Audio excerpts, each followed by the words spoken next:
September 2023. Remember guys to like, share, comment and follow. So guys, President Emmerson Mnangagwa is used the Presidential Powers Temporary Measures Act to rename the Sovereign Wealth Fund of Zimbabwe as the Mutapa Investment Fund, MIF. He also transferred the shareholding of 20 state-owned companies to the renamed Mutapa Investment Fund. The vesting of shares of these companies in the Mutapa Investment Fund was stated under the 4th schedule, section 14.4. The companies are Default Mine Private Limited, Zimbabwe United Passenger Company Limited, Kuvimba Mining House Private Limited, Silo Investment Private Limited, National Oil Company of Zimbabwe Private Limited, Coal Storage Commission Limited, Petro Trade Private Limited, POSB, People's Own Savings Bank, Net1 Cellular Private Limited, National Railways Holdings Zimbabwe, Tel1 Private Limited, Other Seeds Private Limited, Zimbabwe Power Company Private Limited, Powertel Communications Private Limited, Allied Timbers Private Limited, Teleso Zimbabwe Private Limited, Air Zimbabwe Private Limited, Industrial Development Corporation of Zimbabwe, Kotko Holdings Limited, FC Limited, Wange Colliery Company Limited, National Railways of Zimbabwe Private Limited. The Sovereign Wealth Fund of Zimbabwe is a financial entity established by the government of Zimbabwe to manage and invest surplus funds generated from the country's natural resources such as minerals and commodities. Its primary objective is to preserve and grow national wealth for the benefit of current and future generations. The fund is designed to diversify Zimbabwe's economy, promote sustainable development, and provide a buffer for economic shocks.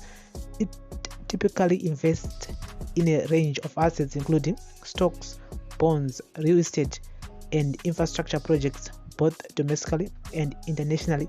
The Sovereign Wealth Fund of Zimbabwe has been renamed the Mutapa Investment Fund through substantial amendments to the relevant act.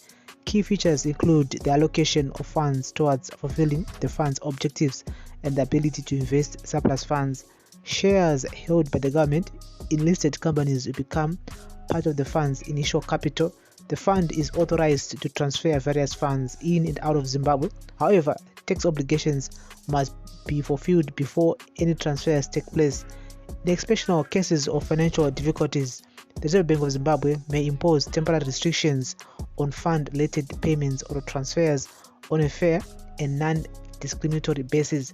The Mutapa Investment Fund has controversial privileges, including the ability to move foreign currency out of Zimbabwe, raising concerns about transparency and accountability.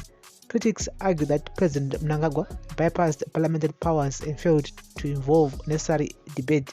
They also highlighted the government's lack of understanding regarding the role of a sovereign wealth fund in diversifying the economy, about the profitability of state-owned enterprises transferred to the Mutapa Investment Fund, and the need for economic reforms. The government's use of statutory instruments without parliamentary involvement is criticized for undermining democratic processes and transparency.